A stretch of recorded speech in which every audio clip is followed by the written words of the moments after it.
ओम नमो भगवते वासुदेवाय। ओम नमो भगवते वासुदेवाय। ओम नमो भगवते वासुदेवाय। ओम नमो भगवते वासुदेवाय। ओम नमो भगवते वासुदेवाय। ओम नमो भगवते वासुदेवाय। नारायणं नमस्कृत्यं नारायणं नमस्कृत्यं नरं चैव नरोत्तमं नरं चैव नरोत्तमं देवीं सरस्वतीं व्यासं ततो जयमुदीरये। ततो जयमुदीरये। नष्टप्रायेषु अभद्रेषु नष्टप्रायेषु भद्रेषु नित्यं भागवत सेवया नित्यं भागवत सेवया भगवती उत्तम श्लोके भगवती उत्तम श्लोके भक्तिर्भवती नैष्ठिकी। भक्तिर्भवति नैष्ठिकी। उपदेशामृत में चर्चा हो रही है और हम लोग पहले श्लोक को हमने ऊपर से तो समझ लिया, उसका अभ्यास करना है। दूसरा श्लोक पढ़ते हैं। अत्याहारः प्रयासश्च प्रजल्पो नियमाग्रहः जनसंगश्च लौल्यं च षड्भिर्भक्ति विनश्यति। अत्याहारः प्रयासश्च प्रजल्पो नियमाग्रहः जनसंगश्च लौल्यं च षड्भिर्भक्तिर्विनश्यति। अनुवाद। जब कोई निम्नलिखित 6 क्रियाओं में अत्यधिक लिप्त हो जाता है तो उसकी भक्ति विनष्ट हो जाती है। पहला, आवश्यकता से अधिक खाना या आवश्यकता से अधिक धन संग्रह करना। दूसरा, उन सांसारिक वस्तुओं के लिए अत्यधिक उद्यम करना जिनको प्राप्त करना अत्यंत कठिन है। तीसरा, सांसारिक विषयों के बारे में अनावश्यक बातें करना। चौथा, शास्त्रीय विधि विधानों का आध्यात्मिक उन्नति के लिए नहीं अपितु केवल नाम के लिए अभ्यास करना, या शास्त्रों के विधि विधानों को त्याग कर स्वतंत्रता पूर्वक या मनमाना कार्य करना। पांचवा, ऐसे सांसारिक प्रवृत्ति वाले व्यक्तियों की संगति रखना जो कृष्ण भावनामृत में रुचि नहीं रखते। तथा छठा, सांसारिक उपलब्धियों के लिए लालायित रहना। तो इस श्लोक में रूप गोस्वामी बताते हैं कि ये 6 चीज़ें भक्ति का विनाश करती हैं और उसमें से पहली है अत्याहार। अत्याहार का मतलब है ज़रूरत से ज़्यादा इकट्ठा करना। तात्पर्य में प्रभुपाद जी बताते हैं कि हमारा जो इकट्ठा करना, ज़रूरत से ज़्यादा जितना आपको आवश्यक है, चाहे खाना, चाहे कपड़े, चाहे धन, चाहे कुछ भी। आहार का मतलब होता है आह्रियते इति आहार, मतलब आप जो भी अपने इंद्रियों से अंदर लेके जाते हो, जो भी इकट्ठा करते हो, जो भी आपके पास है, वो सब या तो अति आहार। अति मतलब कि ज़रूरत से ज़्यादा। तात्पर्य में प्रभुपाद जी कहते हैं कि सादा जीवन उच्च विचार, सिंपल लिविंग हाई थिंकिंग हमारे जीवन का सिद्धांत होना चाहिए। तो हमें अपनी जो ज़रूरतें हैं वो उस अनुसार बनानी चाहिए कि हमें बहुत ज़्यादा की ज़रूरत ना हो। देखा जाता है कि कपड़ों के मामले में कई बार होता है, भाई अलमारी की अलमारी में, विशेष रूप से स्त्रियों में तो देखा जाता है, होता ही, पुरुषों में भी होता है कई बार, तो है ही। लेकिन प्रयास करना चाहिए कि जितना कम से कम इकट्ठा हम करें उतना हमारे लिए अच्छा है। इसी संदर्भ में देखा जाता है, जैसे गुरु माता जी हैं, तो कई बार मैंने देखा कि उनके पास जब ज़्यादा साड़ियाँ आती हैं तो फिर वो ऐसी बांट देती हैं कि ठीक है मेरे पास ज़्यादा हो गई है तो अब बांट दो। कि लिमिट रखना है कि अपने जीवन को ऐसे बनाना है कि ज़रूरत से ज़्यादा नहीं। क्यों? क्योंकि जैसे कि पहले चर्चा हुई कि हमें आध्यात्मिक क्षेत्र में प्रवेश करना है।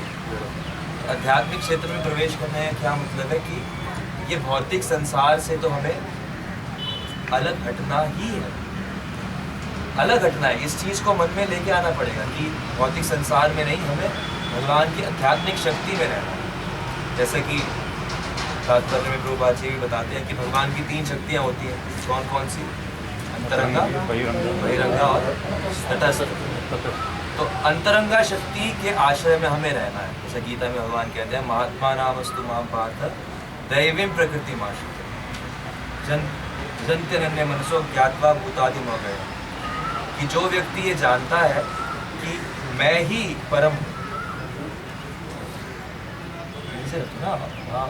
अरे जहाँ पर मंदिर बनाया हुआ है वहाँ पर क्या से लगा के तो जो चर्चा हो रही थी कि जो महात्मा है, महात्मा की क्या परिभाषा है, जिसने दैवी प्रकृति का आश्रय लिया, यानी कि जो इस चीज़ को समझ चुका है कि जो भगवान की भौतिक शक्ति, भौतिक जितना है, इससे मुझे अलग रखना है। तो इसके लिए सबसे पहली चीज़ ही क्या है कि अति आहार को छोड़ना पड़ेगा। जब तक नहीं छोड़ेंगे तब तक संसारिक जो कष्ट हैं, कौन से कष्ट हैं, जन्म मृत्यु जरा व्याधि है, आदि दैविक आदि भौतिक आध्यात्मिक क्लेश है, तो संसार में कष्ट मिलता रहेगा। कब तक? जब तक अत्याहार बंद नहीं होगा। तो इसी संदर्भ में भागवतम में भी आता है, जैसे दत्तात्रेय जी का उदाहरण आता है कि उन्होंने 24 गुरु बनाए। 24 गुरुओं में से उन्होंने एक अग्नि को भी गुरु बनाया। अग्नि को गुरु क्यों बनाया? तो कहते हैं कि अग्नि की बड़ी अच्छी एक विशेषता होती है कि अग्नि के पास जो भी जाए वो उसको तुरंत उपयोग कर लेती है, बचा के नहीं रखती।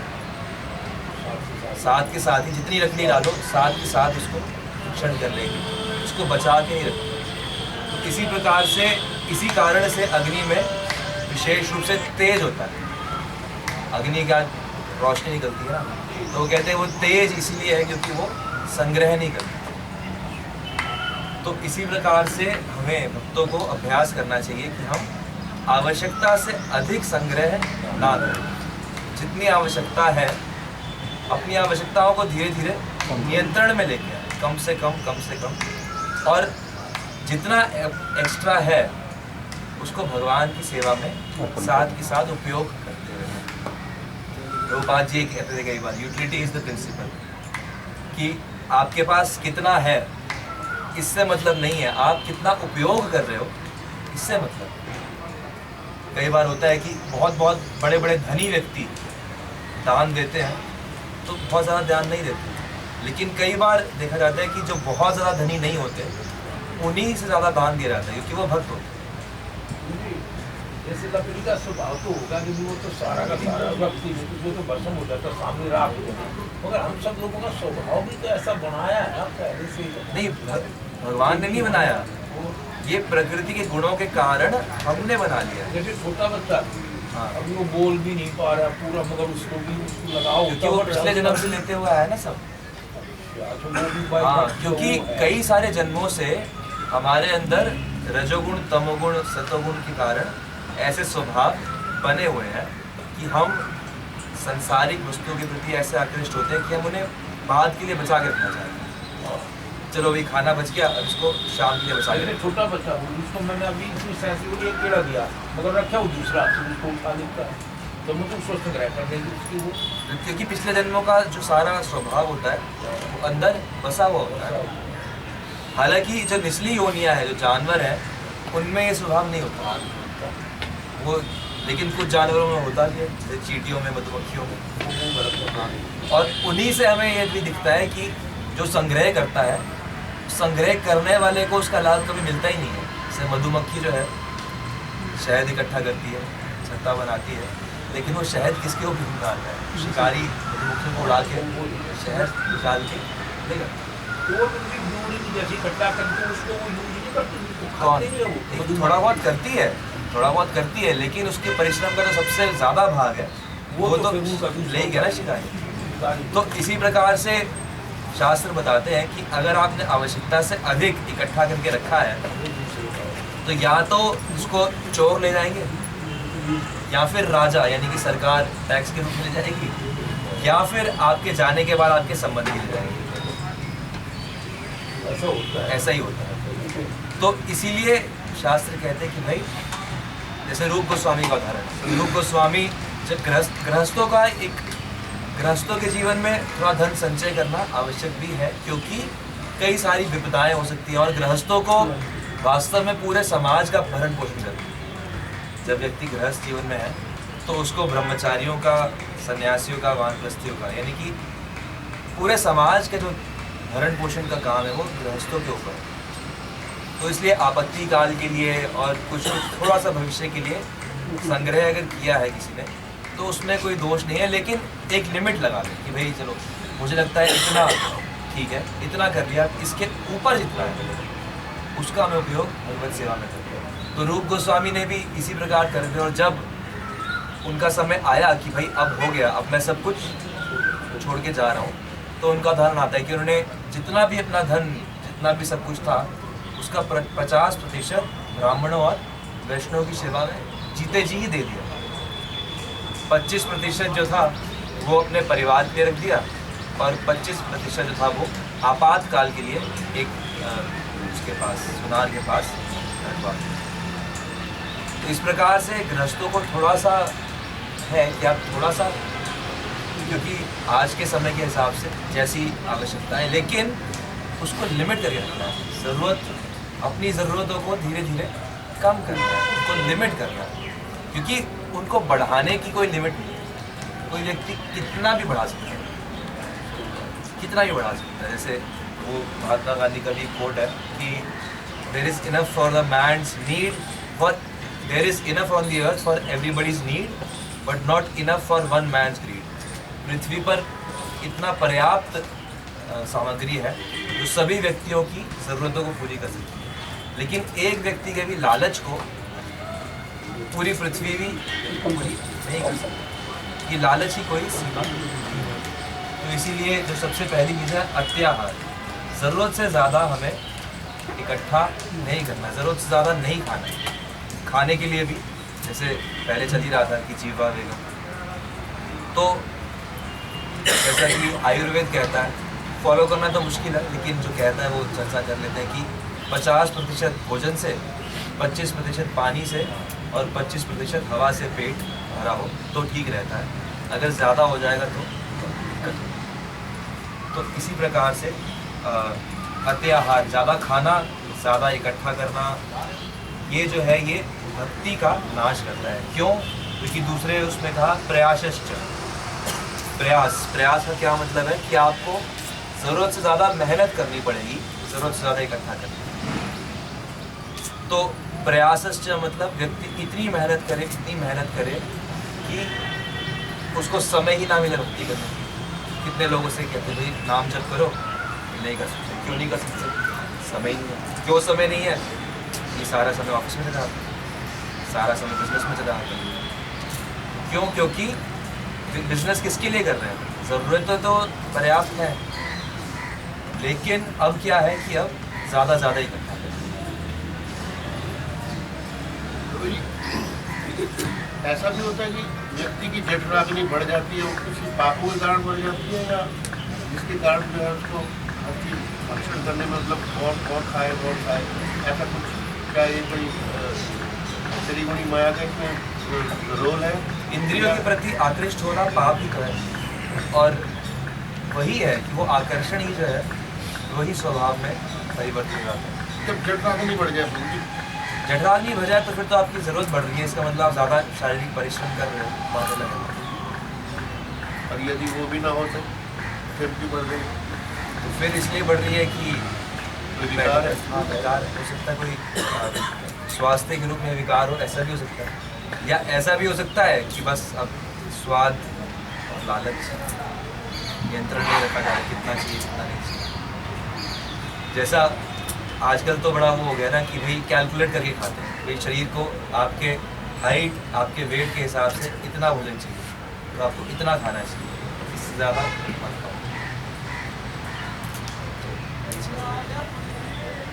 भीम ने भी कैसे कहा था हाँ, तो भीम की शारीरिक परिश्रम और शक्ति वो सब अलग था ना, इसलिए तो पहली बात तो वही कही कि अगर आपका शारीरिक परिश्रम और शरीर की आवश्यकता ज़्यादा है तो बात अलग है। उन्होंने तो लाइफ में एक ही चीज़ बड़ी सुंदर कही थी, क्या? वो जब वनों में जा रहे थे किसी ब्राह्मण के घर में रुक रहे थे, तो ब्राह्मण के घर में रुक रहे थे, तो उस समय वो राक्षस जो रहता था ब्राह्मण और वो राक्षस एक मन समान और एक व्यक्ति को खाता था। दूसरा था, हाँ। तो उसने जब मतलब उस ब्राह्मण का जिस दिन उस दिन आया वो घर में प्रवेश हो गया, उसकी लड़की तो कब मैं जाऊंगी, पत्नी का मैं जाऊंगी, और जब तक वो कह रहा है कि मतलब जब तक मैं घर पे हूँ तो मैं दूसरों को कैसे इनका आहार बना दूँ, तो मैं खुद जाऊँगा। तो कुंती महारानी ने कहा क्या कि मेरे भी तो 5 पुत्र हैं, मेरा भी तो कुछ फर्ज बनता है कि यहाँ पर मैं रह रही हूँ आपके पास, मेरी मैं अपने पुत्र को दूँ। अर्जुन का मैं जाऊँगा, युधिष्ठिर का मैं जाऊँगा। भीम ने बोले हमने तुम्हारा सारा का इकट्ठा करके खाया है, आज मेरा वचन है कि आज मैं इसको तुम्हारे को बोझ उतारूंगा। मैंने प्रण लिया कि आज मैं ये बोझ तुम्हारा उतारूंगा, कि मैं तुम्हारे हिस्से का भी सामान खा जाता हूँ। तो वहाँ पर भीम ने ये बात कही थी कि आज तक मैंने ये कार्य नहीं किया, लेकिन आज मैं कार्य करके आज उनके तुम्हारे को बोलता हूँ कि इसका आज मेरे बाहर की तरफ। तब भीम गया था। तो ये भी कोई कारण बन सकता है कि जठराग्नि जो मतलब अंदर मारेगा भी, भगवान से प्रार्थना तो कर सकते हैं कि जो आज तक मैंने इतना ज़्यादा खा लिया कि प्रभु आ गया से हमारे को ऐसी समर्थन दे दो कि ज़्यादा सेवा कर सकते। हाँ, तो वही है, जब शरीर को सेवा के लिए उपयोग करना है तो उसके लिए उपयुक्त जितना चाहिए वो तो है, लेकिन अगर सिर्फ बैठे बैठे सिर्फ खा रहे हैं और इतनी शारीरिक श्रम भी नहीं हो रहा तो सोचना चाहिए कि क्यों है और दूसरा कारण है उसके बारे में सोचना चाहिए।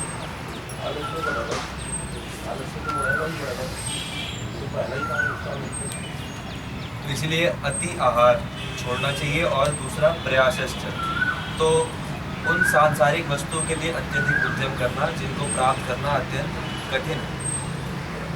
तो बहुत ज़्यादा प्रयास नहीं करना चाहिए, बहुत ज़्यादा पैसे कमाने के लिए पागल नहीं होना चाहिए। आवश्यकता के लिए जितना भगवत कृपा से आराम से हो जाए करना तो है ही, कर्म तो करना ही है, अपना कर्म पूरी ईमानदारी से करना है। लेकिन वस्तुओं के लालच में जब व्यक्ति ज़्यादा करने लगता है तो उसकी भक्ति का जो है वो नाश हो जाता है।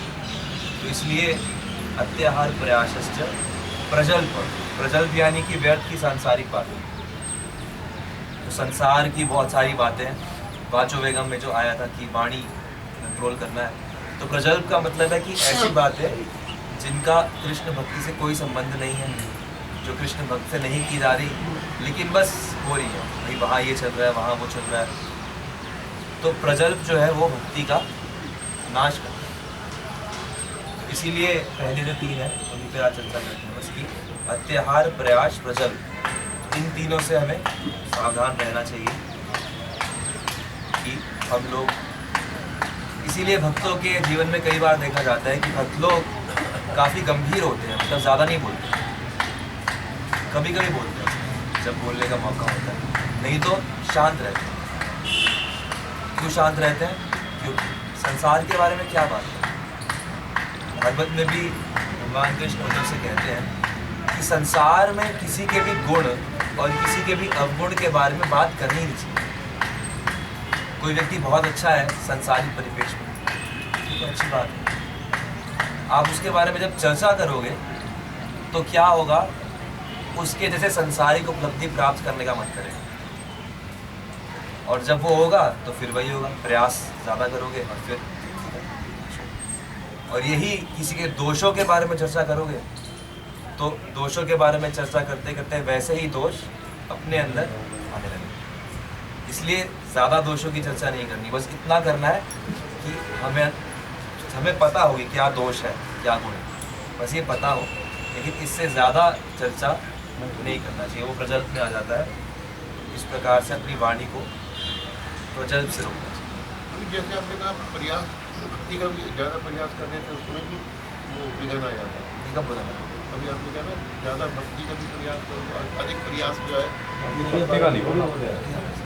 अच्छा जरूर से ज़्यादा किसी चीज़ को पाने का प्रयास नहीं करना। हाँ, ज़रूरत से ज़्यादा किसी सांसारिक चीज़ को पाने का प्रयास नहीं करना।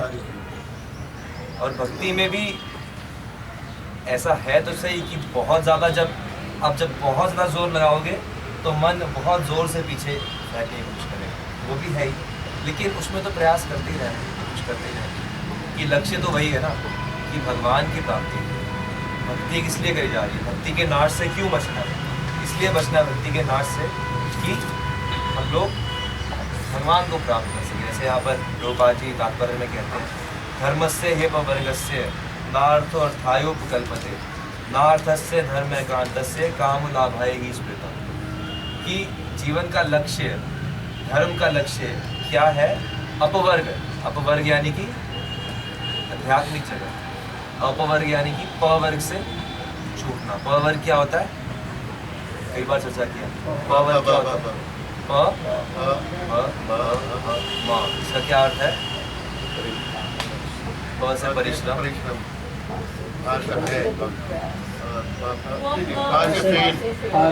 फ से फेन, ब से बंधन, ह से भय और म से मृत्यु। तो प फ ब भ म ये पवर्ग है। इस संसार को पवर्ग कहा जाता है। प से परिश्रम यानी कि संसार में आपको रहने के लिए बहुत ज़्यादा मेहनत करनी पड़ेगी, प्रयास। फिर फ से फेन, फेन का मतलब मुंह में झाग आ जाएगी, इतना परिश्रम हो जाएगा कि वैसे जानवरों के मुंह में कई बार देखा जाता है फेन, झाग आ जाती है। फिर ब से बंधन, इस संसार में बंधन ही बंधन है, जन्म मृत्यु जरा व्याधि का बंधन है। फिर भ से भय, हर जगह आपको डर सताता रहेगा, कहीं ये गलत ना हो जाए, कहीं ये मेरा छूट ना जाए, कहीं ये ना आ जाए, कहीं ये ना हो जाए। फिर म से मृत्यु, बार बार मरना पड़ेगा, संसार है तो इसलिए इसको मृत्यु लोक कहा जाता है, बार बार मरना पड़ेगा। तो प फ ब भ म ये भौतिक जगत है। और अपवर्ग यानी कि जहाँ पर ये पांचों नहीं है, तो वो भगवान का आध्यात्मिक जगत है। तो धर्म से ही अपवर्ग से, धर्म का जो लक्ष्य है वो अपवर्ग को प्राप्त करना है। नार्थो अर्थायोपकल्पते, संसारिक उपलब्धि नहीं है, संसारिक पैसा कमाना नहीं है। नार्थस्य धर्म एकांतस्य काम लाभाय ही स्मृता। और जो धर्म करने से पैसा आता है, धर्म यानी कि अपना प्रोफेशन है, तो पैसे का जो अर्थ यानी कि धन का जो काम है वो अपनी इच्छाएं पूरी करना नहीं है, वो धर्म को ही बढ़ाने में है कि और कैसे भक्ति को किया जाए। तो इसलिए इसको समझते हुए हमें इन तीनों से बचना है और बाकी का तीनों की चर्चा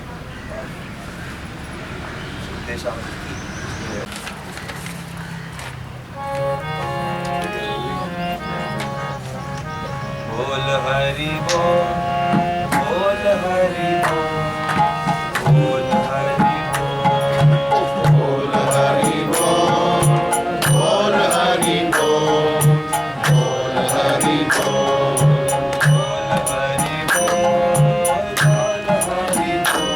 बोल हरि बोल, बोल हरि बोल, बोल हरि बोल, बोल हरि बोल। मनेर आनंद भाए बोल हरि बोल, मनेरे आनंद भाई बोल हरि बोल, बोल हरि बोल, बोल हरि बोल, बोल हरि बोल, बोल हरि बोल, बोल हरि बोल। जनम जनम सुखे बोल हरि बोल, जन्म जन्म सुखे बोल हरि बोल, मानव जन्म पाए भाए बोल हरि बोल, मानव जमाए भाई बोल हरि बोल, बोल हरि बोल, बोल हरि बोल, बोल हरि बोल, बोल हरि बोल, बोल हरि बोल, बोल हरि बोल। सुखे थाको दुखे थाको बोल हरि बोल, सुखे थाको दुखे थाको बोल हरि बोल, संपदे विपदे भाए बोल हरि बोल, संपदे विपदे भाई बोल हरि बोल, बोल हरि बोल,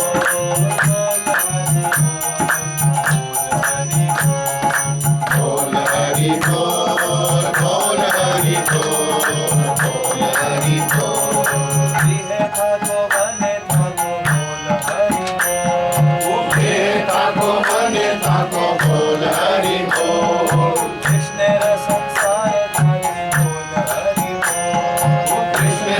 संसारे बाकी खोल है